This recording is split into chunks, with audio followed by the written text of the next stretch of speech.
¿qué determinación se puede razonar sobre este hecho, Pati? Quisiéramos la opinión de una persona que ha sido líder durante algunos años y que pues, por supuesto, sí, sí, con esa sapiencia opina aquí en Minas Radio. Bienvenida, buenos días. Buenos días, Salomón. Buenos días a todos los que nos están escuchando. Gracias por la invitación. Realmente se viven momentos absolutamente polarizados en el tema político y el movimiento indígena no se ha quedado atrás. Para mi punto de vista, las organizaciones no deberían haberse metido tan profundamente en esta situación, empezando desde la CONAIE, que lo que ha hecho es que haya una situación de polarización donde muchas voces expresan diferente a las posiciones de líderes nacionales. Y eso lo que ha hecho es que haya una fragmentación, haya divisiones internas, haya discusiones internas, y ese no pienso que haya tenido que ser el rol de las organizaciones. El rol de las organizaciones debería haber sido más bien de un análisis hacia interno, de un análisis de ver cómo vamos a afrontar, porque como sabe Salomón, ninguno de los dos candidatos viene desde nuestros lineamientos o desde nuestras propuestas. Ambos candidatos en el debate se vio que no topan los temas extractivos, que son una de las cosas con las que el pueblo salvadoreño ha estado muy pendiente. Y por lo tanto nosotros lo que teníamos que hacer es ver cómo se iba y dejar posiblemente en libertad de análisis a nivel interno y no estar tomando posiciones políticas que tanto daño nos van a hacer en el transcurso de estos tiempos. Es decir, poco más o menos irse ya agrupando en unidad el movimiento indígena para enfrentar al gobierno que venga. Así mismo, ¿no es cierto? Y esa es la decisión que tomó Sarayaco, por ejemplo. Dijo, cuando es un candidato que viene de las líneas indígenas, que sentimos que nos representa, sí nos aglutinamos, pues, pero cuando hay una situación así, tenemos que de alguna manera mirar hacia interno y ver qué políticas pueden venir a afectar a los pueblos indígenas o cómo podemos, con cualquier gobierno que venga, mantener propuestas y caminos que puedan exigir derechos. Y esa debería haber sido nuestra actitud, pero ahorita vemos todo un desbande total en diferentes aspectos. Y yo puedo entender razones, por ejemplo, de lo que está pasando. Obviamente todavía se mantiene en nuestra memoria todas las cosas que vivimos con todos los gobiernos. No tenemos una memoria corta. Nada de las cosas que hemos conseguido ha sido gratis. Ha sido con movilizaciones, exigibilidad de derechos, pero con mucha inteligencia y estrategia. Y lo que ahorita se ve no es que haya estrategias, ni haya un consenso de cómo podemos ir hacia adelante. ¿Qué corolario puede tener esta evidente división que existe en Pachacuti ahora y en Aconaye anteriormente? Es decir, la dirigencia del señor Leonidas Issa poco más o menos no ha sido para aglutinar y asegurar un solo puño con los movimientos indígenas, sino más bien para fragmentarlo y a lo mejor que en lugar de venir se vayan. Salomón, nosotros como pueblo fuimos bastante críticos con la elección de Issa en Salazar. Así es, sí lo recuerdo. Porque no fue transparente. Y esa tónica ha venido ejerciéndose en el transcurso de todos estos años. Inclusive dijimos que no utilice a la CONAIE como plataforma política, que no estaba bien. Y se hizo una plataforma política. Y ahora vemos que Pachacuti, liderada por Guillermo Churuchumbi, acaba de hacer una alianza de propuestas y cosas que no vienen tampoco desde las bases. Entonces, ahorita no pueden culpar a las bases de la división que está existiendo, porque ellos no han podido liderar como debería ser, no han podido dirigir de la forma en que deberían haber hecho. Y estas son las consecuencias. Y claro, muchos dicen, bueno, después de las elecciones hablaremos para la unidad, pero el daño ya está hecho. Y no es que eso se soluciona de la noche a la mañana. Eso va a tener un largo recorrido. Tendrán que subsanar todas aquellas posiciones que ha habido, aquellas diferencias, aquellas desconfianzas, y lamentablemente eso no debería haber ocurrido, porque la CONAIE, de alguna manera, dentro de sus políticas y con mucha sabiduría, los antiguos líderes habían trazado una línea organizacional que no permita que las cuestiones políticas lo vengan a dividir. Ajá. Es decir, Pati, que el señor Leonidas Issa, como dirigente de la CONAIE, ha sido acaso sobre esas espaldas debe caer gran parte de la responsabilidad de la división indígena, mejor dicho. La CONAIE tiene mucho que ver en cómo ha conducido, y yo he visto en los chats de las organizaciones las discusiones internas que existen, y por lo tanto tienen que ser responsables de todo lo que está pasando. No pueden lavarse las manos ahorita después de lo que pueda pasar. Obviamente, pueblos como Sarayaku siempre nos hemos mantenido firmes y estamos pendientes del gobierno que entre. Nosotros vamos a exigir que se cumpla la sentencia, que se cumpla la no ampliación de la frontera petrolera y sobre todo que se cumpla todos los derechos que están en la Constitución y que tiene que ver con la ampliación de la frontera extranjera. A ver, la polarización y la ciertamente división que ahorita existe en términos de criterio, por lo tanto de acción política, pues también se refleja en la provincia de Pastaza. ¿Cómo lo ven ustedes? Sí, Confeñae está acá y el presidente anunció de que apoyaran a Noboa, algo que también es, para mi punto de vista, no debería haber sido, porque tampoco era su rol. Debería haber dejado que haya una discusión interna, pero ya apoyaron pues los dirigentes. Ahora, puedo entender cómo el sector Shuar toma esa decisión también, porque hay muchos del sector Shuar que toman esa decisión. Acordémonos que fueron militarizados, acordémonos que estuvieron en estado de excepción y que se vivió zozobra. Y yo pienso que desde ese sentimiento muchos están tomando esa decisión. Ahora, no hay un análisis mucho más allá, porque el tema extractivo continúa en los territorios indígenas, continúa en Morona Santiago, continúa una política de ampliación aquí en Pastaza. Hay que ver no solamente el momento del sufrimiento, sino mucho más allá de las cosas que pueden ir pasando.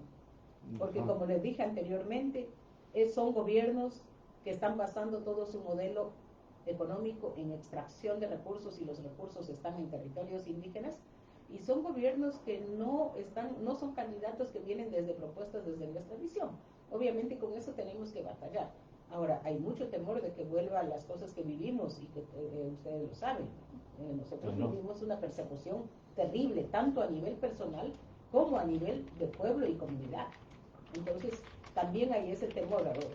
Estamos en una situación que es absolutamente crítica, donde nosotros nos replegamos para ver y afrontar la situación con cualquier gobierno. O sea, de lo que expresas, Pati, sobre la situación política, o sea, es objetivo, al menos desde el punto de vista del periodista, de este periodista, es objetiva sobre la realidad, ¿no? Ni el uno ni el otro van a solucionar, pero el problema es que uno de los dos va a ser presidente, pues. Y si es que se tiene un pronunciamiento por uno o por otro, pues afecta al uno o al otro, y entonces sí existe la necesidad de tener un pronunciamiento, aunque sea como quien dice, ¿no? Aquí, por ejemplo, puede decir, yo voy a votar por tal candidato, aunque sea tapándome la nariz. No sé cómo advertir eso. Claro que debe ser una cosa muy dura, difícil, es ¿no? compleja, Salomón, porque algunas veces hemos apoyado. Yo me acuerdo en la época de Lucio Gutiérrez, por ejemplo, que se decían ser co-gobierno y que nos mandó pateando pues, a los pueblos indígenas. Claro. Que militarizó Sarayaku. Me acuerdo en la época de Rafael Correa que apoyamos, hasta estuvimos de campaña para que ingrese, porque era un pronunciamiento, estaban ahí gente conocida, y mira lo que nos hizo. O sea, Sarayaku fue uno de los pueblos más perseguidos. Ahorita somos cautos en nuestro pronunciamiento como pueblo, porque ya tenemos experiencia. No nos vamos a caer en la novelería y en la pasión política de decir vamos a apoyar a algún candidato o no. Porque ninguno ha sido, así es. Ninguno nos ha dicho, totalmente. Bueno, venga pueblos indígenas, todos nos han mandado pateando. Pero mira, o sea, que el voto, por ejemplo, no signifique apoyo, sino rechazo al otro. Bueno, eso cada persona sabrá. Por eso es que Sarayaku, bueno, a pesar de que se ha pronunciado por el nulo, Sarayaku ha dicho, este gobierno no nos representa, ninguno de los candidatos nos representa, y el nulo también es una opción, pues, Salomón. Claro. Es una opción, no soluciona las cosas. Pero nos ponen entre la espada y la pared. ¿Y qué podemos hacer? O sea, si no nos representan, ahí estamos viendo. Sabemos que nuestros votos no son tan representativos porque no somos Quito o Guayaquil. Muy simbólicos. Pero claro. En el simbolismo de decir ninguno nos representa, nos quedamos ahí. Pero eso no quiere decir que por el voto estamos al lado de los correístas o al lado de los novoístas. Estamos mirando para ver cómo podemos solucionar cuando se sienten los gobiernos y cómo podemos exigir derechos. Ahora, ¿cómo decirle al pueblo que usted sepa cómo elegir, pero por ejemplo, vea, el pueblo indígena fue maltratado, el pueblo indígena, ya tenemos historia de esto, que no sería bueno que se vuelva a repetir, al menos eso ¿quién se acuerda, quién recuerda cómo fueron algunos eventos, ¿no? En ese entonces, yo me acuerdo cuando Sarayaku, por ejemplo, eh, se pronunció en función de la Comisión Interamericana de Derechos Humanos y acatando una resolución que es continental. El presidente de aquel entonces dijo que a mí me importa un comino, la Comisión Interamericana de Derechos Humanos no sirve para nada. Y entonces ese esquema es el que tradicionalmente se reprodujo en nuestro país, el autoritarismo, medidas dictatoriales, eh, por el que también ahora tienen que pagar los otros, que claro, tampoco pueden representar a un pueblo como el de Sarayaku, ¿no? No sé cómo piensas tú, Pati. Salomón, yo desde que era un adolescente recuerdo los maltratos que hemos recibido. Así es. Desde que desaparecieron casi forzosamente a mi hermano José, yo recuerdo cómo eran los gobiernos. Después vinieron unos más flexibles, recuerdo que nos dieron los títulos de propiedad en el 92, donde estuvimos en la marcha, después, pero siempre ha habido la lucha. Ahora con Rafael Correa, donde yo fui dirigente de Sarayaku, lo vivimos mucho más en carne propia. Eso lo tenemos muy presente. Y muchos dicen, no vivan en el odio. No es odio. Simplemente no podemos olvidar cosas que vivimos. Y eso es muy claro. Lo que a veces dicen, pero ¿por qué no hacen comparación con otros gobiernos? Tal vez nos dolió más porque lo apoyamos. Tal vez fue más doloroso porque confiamos en el gobierno que iba a venir, que venía diciendo, inclusive, que no iba a permitir entrada de petróleo a Sarayaku. Y cuando estuvieron, tal vez nos dolió más porque José Serrano fue nuestro abogado del caso Sarayaku. Ajá. Fue mucho más doloroso porque nosotros y también a la Chiriboga también andaba por ahí. Claro. Muchos de los que estuvieron ahí, por eso nos dolió más y por eso nos volvimos tan desconfiados. Ahora con los de la derecha ya sabemos quiénes son y con quiénes nos confrontamos, pues. Ajá. Salomón. Y por eso nos hemos vuelto tan desconfiados. Porque el uno nos provocó dolor, sentimos traición, nos persiguió, y los otros tampoco es que nos han visto como pueblos a los que hay que respetar. Entonces lo que hemos hecho es tener desconfianza en estos momentos. Ajá. Yo personalmente fui enjuiciada, perseguida en el gobierno de Correa. Aún así no he salido a hacer campaña por Novoa y estoy viendo con mucha distancia. Hay que ver con distancia y con recelo y sobre todo no es que le apoyas, sino que estás evitando, puede ser, que lo más nefasto venga, ¿no? O sea, ya hablando ya un poco más políticamente, ¿no? Así es, pero va a venir, uno de los dos va a venir. Uno de los dos va a venir. Y pues entonces tenemos que estar preparados acá. Tenemos que estar conscientes de quiénes están en el gobierno, quiénes van a venir.